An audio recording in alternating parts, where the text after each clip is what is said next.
There we go. There we go. Took a bit to fix, but I got it. Can you still hear me? Yes, I can. Perfect. Good. Small things in life. All right. So I want to look at some example problems from the way we broke apart motion. And so I'm going to just work my way through some different example problems, probably about 3 or 4 in this time period. And what we're going to look at is to kind of parallel the text. So over here. So the thing we want to remember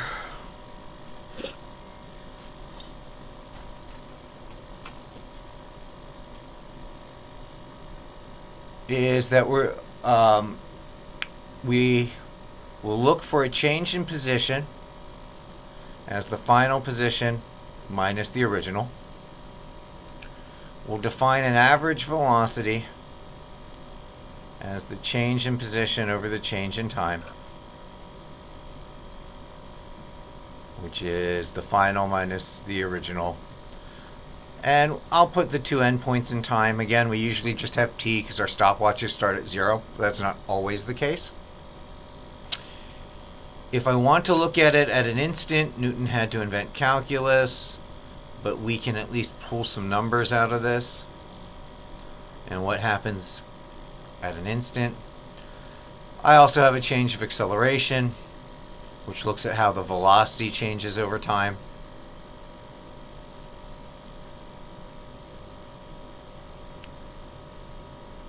And it parallels with a constant velocity. I can look at what happens if I get down to an instant. Now, if I make my acceleration constant, there were 4 equations that popped out for us. Whatever the final velocity is equal to the acceleration times time plus whatever the initial velocity was. Whatever the final velocity squared is the initial squared plus 2 times the acceleration times the change or the displacement. The position, the final position, is 1/2 that constant acceleration times time squared plus the initial velocity times time plus the initial position.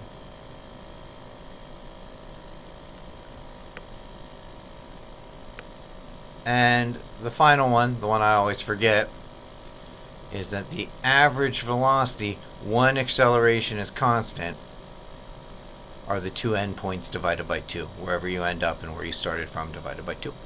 But this is only one acceleration is constant, so this is a subset. And these are the things we're going to keep diving back into. So what I'm going to do is I'm going to look at an acceleration problem. This is number 18 in the book. And it is a commuter backs out of the garage with an acceleration of 1.4 meters per second squared. So someone's backing out of their garage at 1.4 meters per second squared. And we want to know, A, how long does it take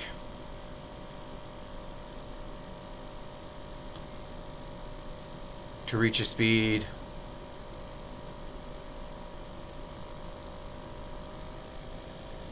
of 2 meters per second. And I'll put the acceleration there as 1.40 meters per second squared. Not going to rewrite the whole problem. And B, when they reach 2 meters per second, if they brake,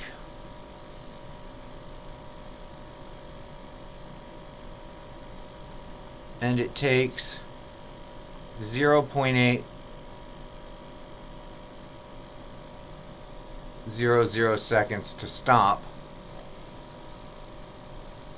what was their deceleration or acceleration in the reverse direction? So we're going to use the definitions here. So I think the first thing that you want to do when looking at the problem is, I was given an acceleration. Oh, just a quick. Are you sharing the screen, Professor Thompson? You're not seeing a screen? No. Ah, I had it up. Here, we'll try it again. There you go. Okay. You got it now? Yeah, I got it now. Thank you. I think when I went to fix the sound, it went away. So I'll run back through really quickly. The displacements and average velocities, instantaneous velocity, average acceleration, and instantaneous acceleration. These things on the left here, the acceleration doesn't have to be constant. These things on the right only happen when the acceleration is constant. And so this problem 18 in the book, a commuter is backing at 1.4 meters per second squared out of the garage. How long does it take them to reach the speed of 2 meters per second? And so we're going to look at a definition. One of the things that you'll see a lot in physics is we'll start from rest. Will be a term in there. When something is at rest, its position is usually, its starting position is usually 0, and its starting velocity is usually 0. When you're at rest, your starting velocity is 0. And you can also really say at that moment your acceleration is 0, but usually we apply some acceleration. And in this case, this is the one we're applying. So she is starting from rest, so we know she's starting at the 0 position with no velocity. Make sense? Yes.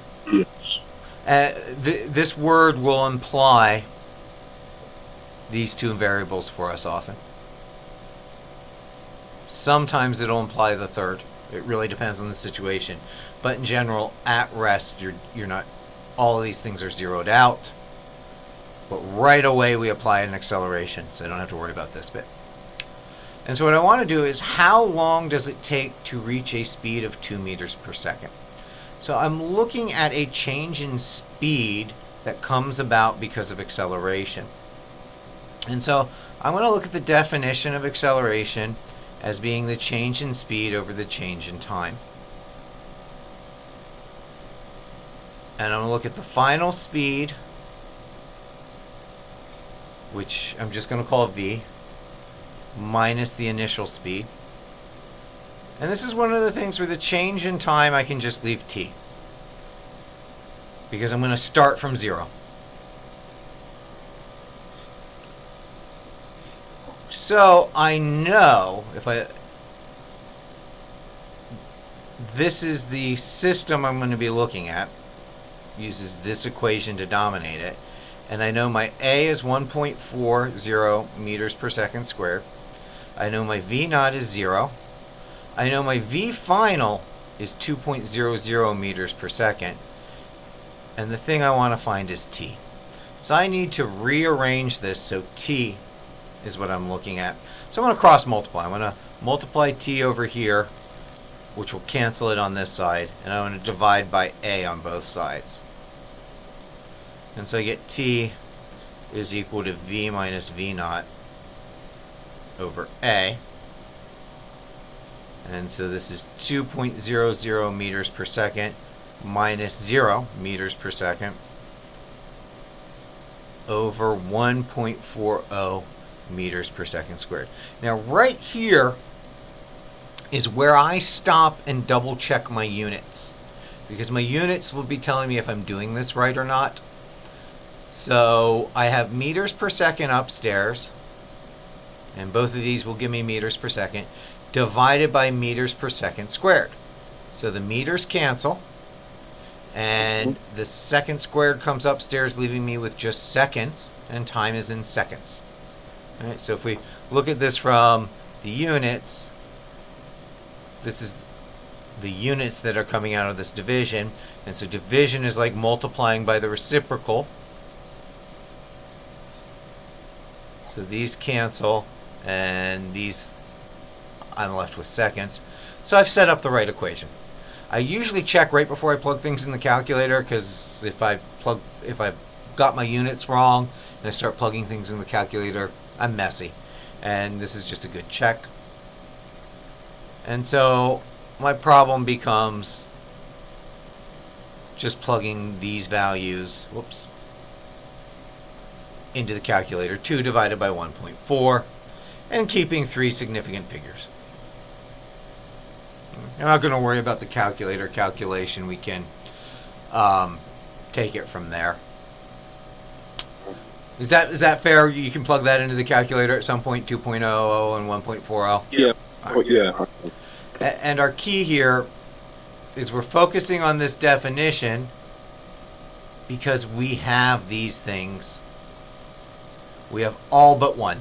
And a lot of times when doing the problems, it's finding the all but one in the wording. Now, if they break, so what does it mean to break? If they're coming to a stop, what's going to be their final velocity when they come to a stop? How fast are you going when you stop? 0. 0. So in part B, our final velocity is 0 meters per second. We're starting at the 2.0 meters per second. And now we have the time it takes to stop, the stopping time. So this equation is still valid because we want to know the deceleration, but in this case the thing we don't know is A. So I'll leave it in this form. I'm going to go 0 minus 2.0 meters per second divided by 0.800 seconds.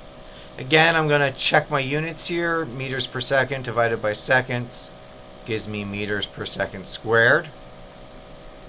And that is how we measure accelerations. And I'm braking, so this value should be negative because I'm slowing down. So I get negative 2.0. And this should be around like 4, let's see, what, 8, let's see, 1/4. Let's see, I get 1 divided by 0.4. 4 goes, this should be a larger number. It should be 80% larger, so around 3.6 something. Again, you can plug it into the calculator. But this is going to give us our units. So we see how we're using our definitions and focusing on what we know.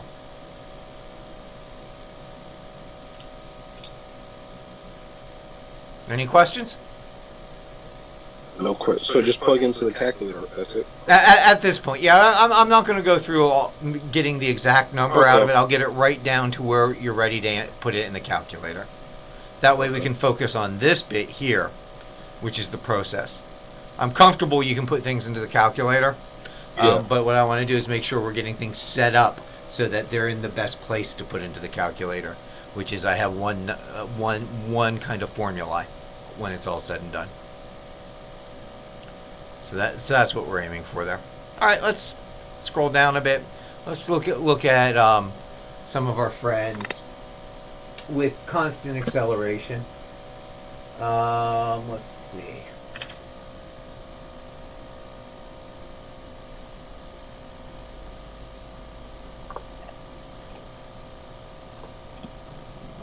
There's one in particular I had picked out here.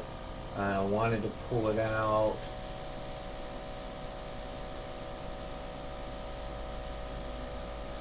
Yeah, this is number 35 in the book.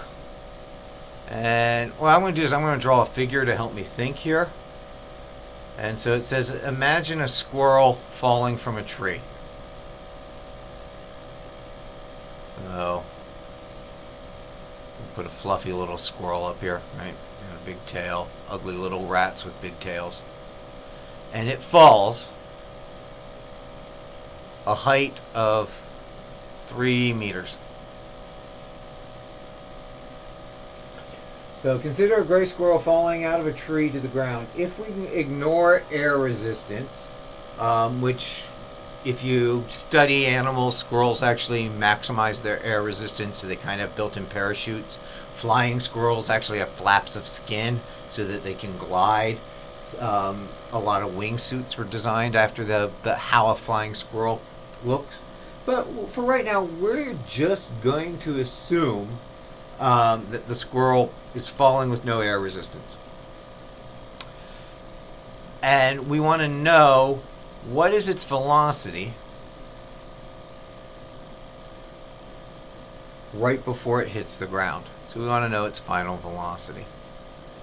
Now, you'll get this a lot in physics problems where we'll say what's its velocity when it strikes the ground, and every year I get someone that says, oh, it's 0.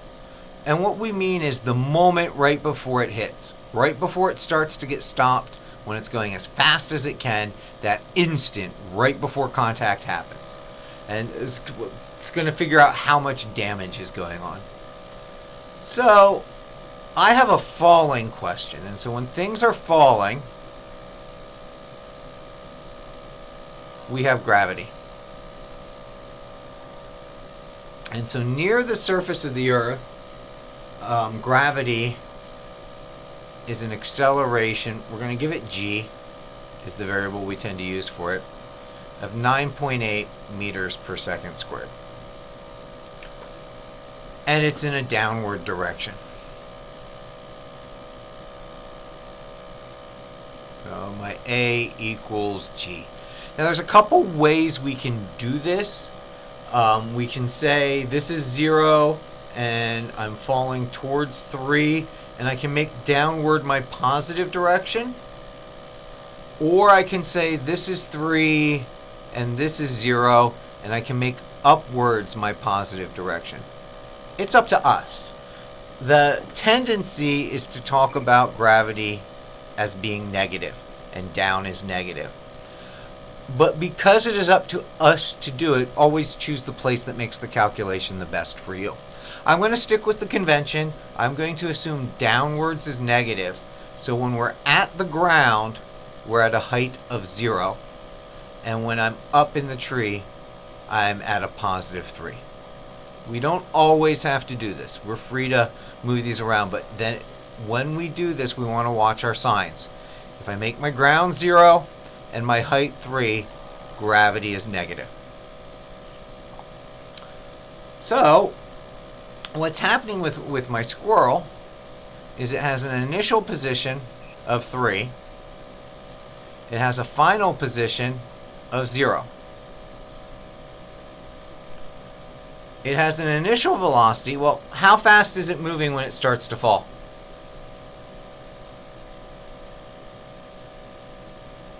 Right before you drop something, how fast is it going? 0. 0. Yeah.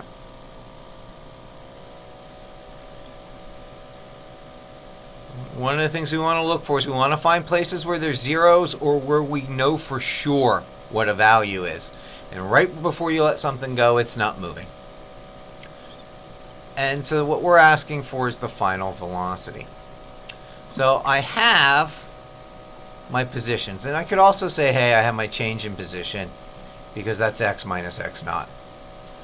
I have my velocities and I have my acceleration because it's negative 9.8 meters per second squared.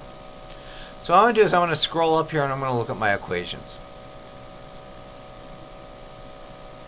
I need something that has velocity, position, and acceleration. This has time in it, so that's not going to help. This has time in it, so that's not going to help. This doesn't have acceleration in it. But this one here seems to help the best, because I know the acceleration due to gravity, I know my change in position, I know my initial velocity. The thing I don't know is my final velocity. So I'm going to start with this one. And I know my gravity is constant. Come back down here.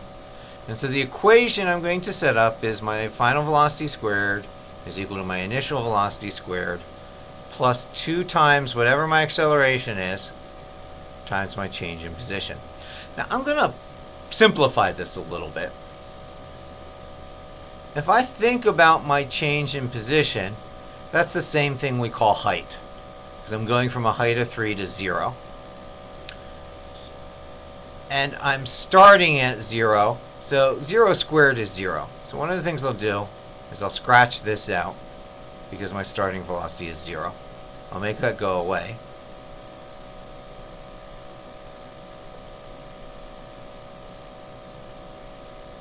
Oops, sorry, handwriting issue there.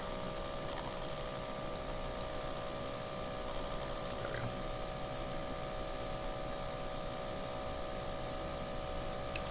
And I'm going to take the square root of both sides. Now here comes a weird thing with this. Because I squared everything, I lost a sense of direction. And so when I think of this being my final minus my initial, I have to make sure that I'm thinking it as -3. Otherwise, I'm going to get a negative in my square root. And one of the things when we have these equations, because of the square root here, this has to be positive. And that's why I said watching your sign is important. So I'm going to put this here, -9.8 meters per second squared, and I'm going to multiply it by -3 meters. Now, before I do put this in the calculator, I'm going to check my units. So underneath the square root, I have meters per second squared times meters, which is meters squared per second squared. But the square root of that is meters per second. And that's what a velocity is, meters per second. So I know my setup is getting me where I need to go, and I can put this in the calculator. And so I know I'm going to get to, let's see, 3 times that is 4, carry my 2. Alright, that's going to be positive 58. It's going to be somewhere close to 60, square root of 60, which is 4 times 15, so 2 times the square root of 15. Around the order of 6 to 7 meters per second squared, roughly. Again, you got a calculator, or meters per second. You can work that bit out. But we know we're in the right system, and we know because we didn't know anything about time, or we didn't need to know anything about time, that this was the formula I want. I want to take a pause here and just highlight that I can talk about this differently, because this will come back up later when we study energy. There's another way to solve this particular type of problem, and we'll get the same answer. So I'm going to just change this to say that I'm talking about 2 times g times the height. And I'm going to, knowing that my 2 negative signs are going to come together, I'm going to talk about 2 times gravity times the height. And I'm going to take the square root of that, and I'm going to call it 2gh. You'll see a lot of text, even when talking about the problem in this format, when they rewrite these variables, they'll talk about them like this, 2gh. And 2gh is going to be an important thing that comes up for us often. And it's hiding in this particular form of the kinematic equation. Does that make sense? That we can talk about these variables 2 different ways? Yes. Okay, good. I will try to always show different ways, because I know sometimes when you're talking with me or working on the problems in the side, you're seeing it one particular way, but then you're on your own and you Google this or look at Khan Academy and you're like, why are they doing it this way? And so I always try to show. And one of the things we have is, because we are making the laws to solve things, we can name our variables whatever we want. And sometimes we can take particular paths that might be slightly different than how they do it in the Dutch system versus how they're doing it in England versus how they're doing it here. Even though they're using the same math, they use delta y's because they always want up and down to be y, right? And so you'll sometimes see these things we have to look for. Oh, that might not be written the way I'm doing it, but it's the same mathematical pattern. The pattern in the mathematics is what we're playing with. And sometimes we use different labels. But this particular labeling here, 2GH, is very common, especially when we start talking about energy and we're not talking about kinematics. We can get back to this. So I always like to point it out now. All right, the second part of this problem says if it takes 2 centimeters for the squirrel to stop. And so I think I have enough room to do, yeah, I have enough room to do this. The squirrel's falling and it hits the ground. And as it hits the ground, its center of mass still moves 2 centimeters. So it's basically squishing itself. This is why you bend your knees when you land. You give yourself your center of mass to move, to slow you down. It's why, we build things with that cushion and sponge, because if you didn't, you'd be hitting solidly. And so the squirrel's got 2 centimeters to move before it comes to a complete stop. And so what we want to know is what is the deceleration? So, and deceleration is an acceleration in the negative direction. And so we want to know in that 2 centimeters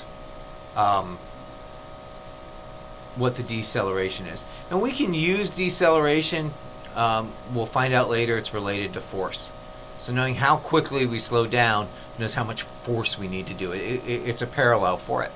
A lot of times we'll talk about how forceful things are just by measuring it in G's. So in this case, I have to think of what I know about the squirrel. I know my squirrel is falling with whatever that final velocity is. So I know the initial is, for lack of anything better, I'm just going to call it 2 square root GH. I'm going to borrow. That's my initial for my new system. In fact, I can kind of think of this happening in 2 parts. Falling and hitting the ground. And in the hitting the ground system, the initial speed was what came out of the falling.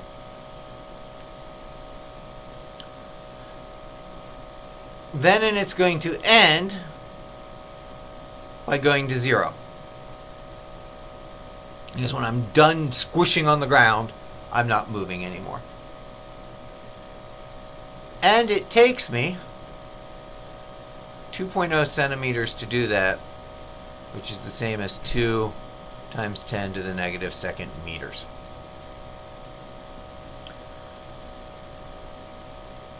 I'm going to recognize that I have the same variables as before, just in a different order. I still don't have time. So I'm going to use the same equation.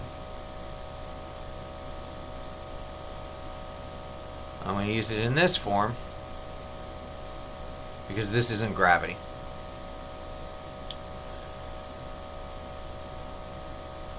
Now this is the 0 now, so I'll 0 that out.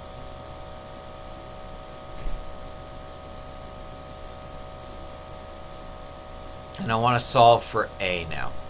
So I have 0 equals v naught squared plus 2a delta x. So I'm going to subtract this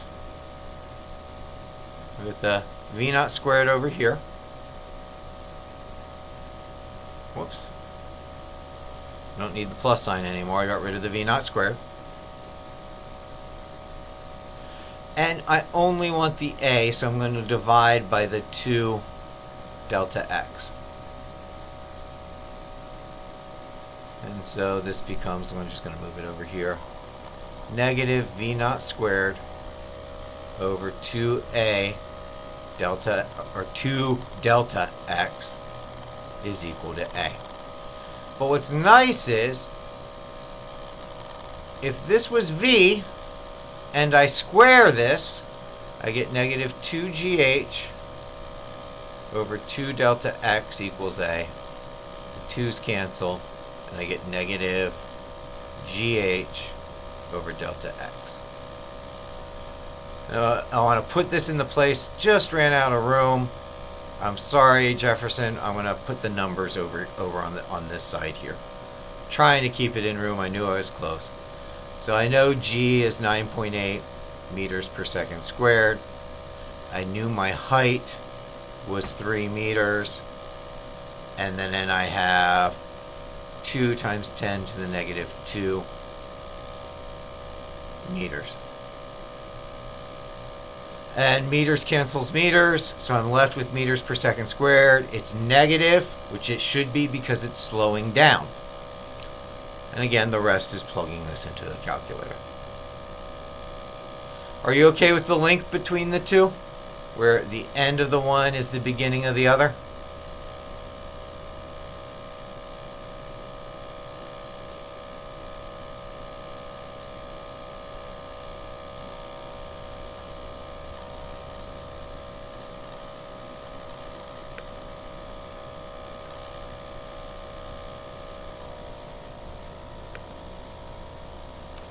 Okay, so we looked at what we can do with some constant accelerations. We looked at what we can do with acceleration in its form. The key is recognizing what variables you have and lining them up with the equations so that you can manipulate them. One of the last things I'm going to do is I'm going to look at a graph in general, just what we can do with the graph. I'm going to have to clear this.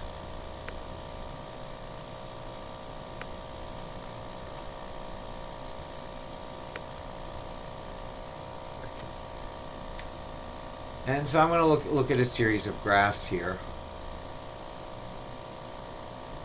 So this is position versus time. Well, actually, I will pull the graph. Give me 2 seconds. This is going to take a little bit of memory on my system here, but we'll get it open.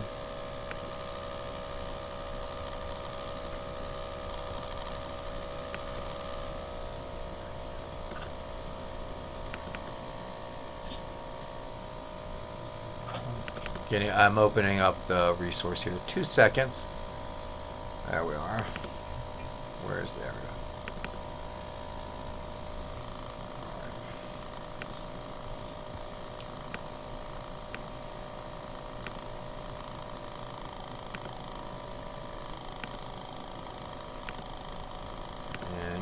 Here, Jefferson, I'm switching screens on us here. Where did my screen go? Oh, there you are. I'm going to stop sharing this for a second, and I'm going to switch what I'm sharing with you here. Look at this. All right, this is a copy of the textbook here. Let me zoom out a bit.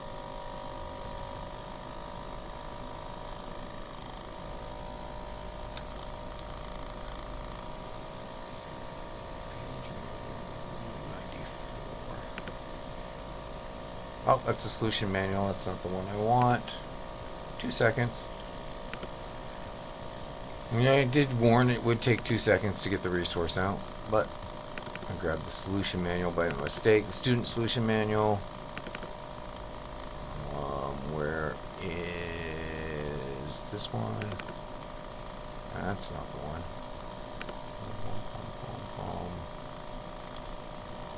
Well, when in doubt, go to Blackboard.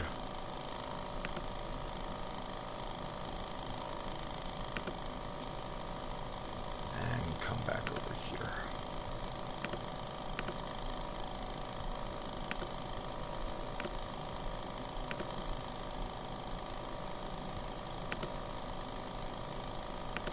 There we go. Alright, I'm going to try sharing this with you again here. Alright, we should be looking at the textbook. And what I want to do is I want to look at a particular set of problems in the exercises. Yeah, got it. Yep, got that too. I want to look at reading a graph, and I'm specifically going to look at these pictures here on what we can do with the graphical information. And so what you want to do is you want to take a slope of a curve to find a velocity at a given time. And so if we're looking for time 2.5, that's the bit right here. And so if I want to know the slope that's happening here, I need endpoints on a slope. I need to be able to do two sides. And so if we're looking for a velocity, we need to take the slope of a position curve. And to find the slope, that's the change in velocity over the change in time, well, that's the same as taking your two endpoints. So graphically, this would tell me that if I go from here to here, I'm going to take what's about 16, so I'll say 18 at 5 and 0 at 0. So let's see here. This is the part Zoom always does horribly, which is how I can share different resources. So what I'm going to do is come over here. Now that we see it, did it switch screens on you here? Now it's on the back to the what you wrote position versus time. Excellent. So we're saying that at 5 seconds, so I'm just going to call this x5 because it's at 5 seconds, it's around 18 meters. And at 0 seconds, it was at 0. So my velocity, or my average velocity, is 18 meters minus 0 meters over 5 seconds minus 0 seconds. Or 18 divided by 5, which is 3.6 meters per second.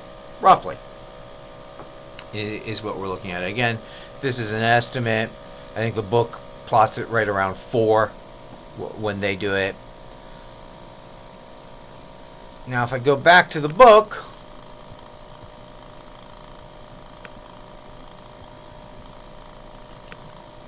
whoops, back to the book. Where did the book go? There's the book. The book next asks, well, what's happening at 7.5 seconds? Now 7.5 seconds, we're going from this high point of, again, I used 18 at time equals 5, to, I want to say around 2 at time equals 10. Right? So the midpoint's in the middle of that, so I'm going to use these two endpoints to tell me my slope. And so 18 at time equals 5 and 2 at time equals 10. Let's come back here. Did it switch over to the other screen? Yes. Good. All right. So you're seeing the chalkboard type thing, right? Yeah, chalkboard. All right. So at 10, we said this was around 2 meters. And at 5, well, it's still the same thing from there. 18 meters. So our velocity is 2 meters minus 18 meters over 10 seconds minus 5 seconds. Or negative 16 meters over 5 seconds. Or about negative 3.2 meters per second. Now, if we look at these numbers, and as I'm switching back and forth, so we want to take the numbers. The first one is definitely positive, the second one's negative, and the second one's slightly smaller than the first one. So let's look at our graph and see if that shows in our graph.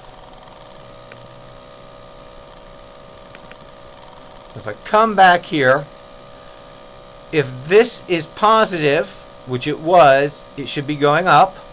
If this is negative, it should be going down. And this should be slightly steeper than this comes out. And it is. This does rise a little steeper. So our slope relates to our velocity perfectly fine in this graph. And we're able to use endpoints to estimate what the exact value is at a given point. So even though this isn't a constant acceleration, it's ducking and curving pretty much, and this isn't quadratic, it's cubic, because there's 3 turning points, we can still approximate using endpoints to get some good data for us. All right, those are the questions I wanted to highlight in this hour. Are there any specifics you need, Jefferson, or does this help you get started on the homework? Yeah, this can help me get started. And then it was a quick question on my calculator. I think I have the. Let me stop sharing here. And which one do you have?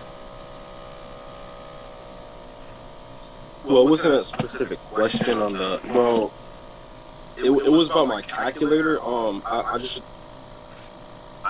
try to do for an example, I try to do like 10 to the negative fifth, and then every time I try to put it on my calculator, it keeps on doing this syntax, whatever. So I'm gonna hold up my calculator and I'm gonna show you something. You should be able to see it I don't have my camera hooked up yet.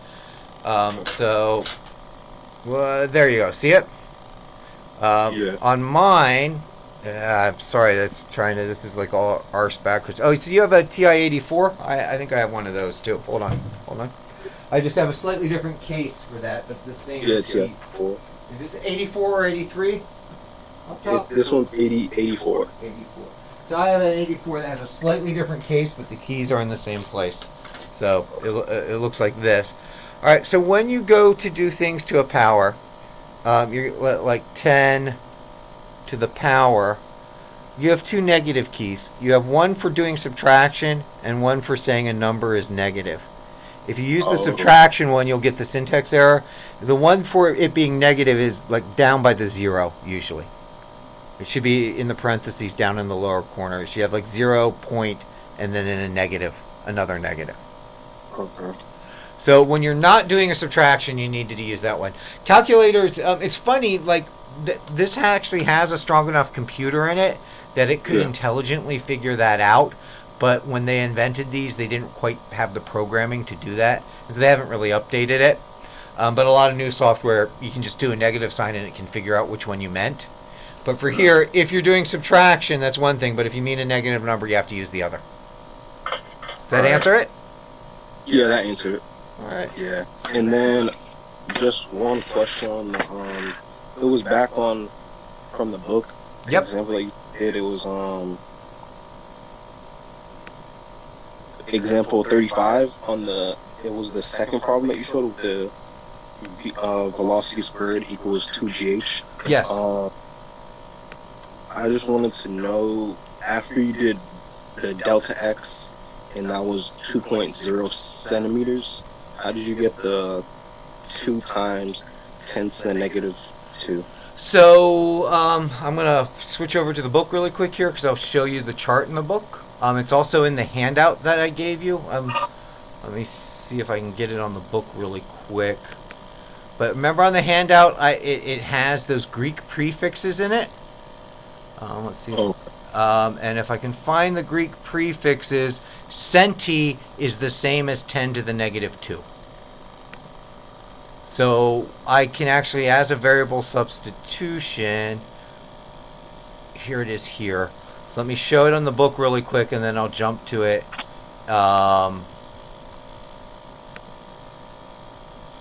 So in the book, on page, what page is this? So the book scrolls. Oh, that's right. This is the online version, so it doesn't have page numbers.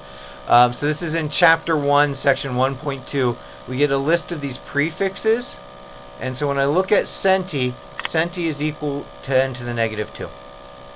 So if I want to do meters and I see this, I can replace it with 10 to the negative 2. It's like a variable. So I'm going to jump over to the blackboard and show you what I mean step by step here. Can you see the blackboard now? Yes. So I had 10 centimeters. This, the centi in the Greek prefixes, is the same as 10 to the negative 2. So, oops, I'm sorry, and it was only 2 centimeters. My apology for putting 10 in front of it. It was 2 centimeters. The centi part is 10 to the negative 2, so I keep my meters, and it changes to 2 times 10 to the negative 2. We can think of this as an additional variable we're multiplying by. Do you have the handouts I gave you? Yeah, is Is it this handout? The one with It's got like 4 pages, front and back. Yep. Yeah. So on the unit conversion page in the lower left-hand corner, it has this thing, and it just says metric SI multipliers.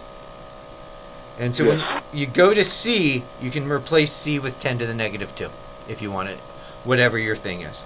And so I treat it like a variable. I look at this as being 2 times centimeters, and centi is 10 to the negative 2, so I have 2 times 10 to the negative 2 meters.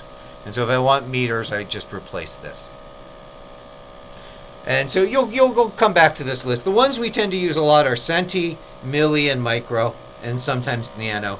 We go through those lower ones a lot, and we'll do kilo a lot. And so you'll see this come up over and over again.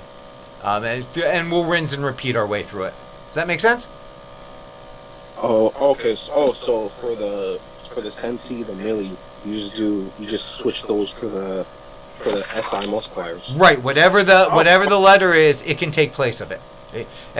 Remember I said when we measure things, we're just doing a series of multiplications. So we have our base unit multiplied by some prefix, multiplied by however many things we measured. And so if I want this prefix to go away, if I want to talk in meters, because everything else I was talking in meters, I just substitute. Okay. It's weird what we did. We took measuring and we said, I'm going to multiply things together. And we don't think about it that way because when we're measuring, we're kind of grabbing them. But when we come back and do it, we can just multiply as we need see fit. Okay. Yeah, it'll be weird. You do a few of them, you get in the habit, but that's where the conversion is on this sheet. The conversion is on the sheet. You get used to popping over to the sheet, and it will all come together.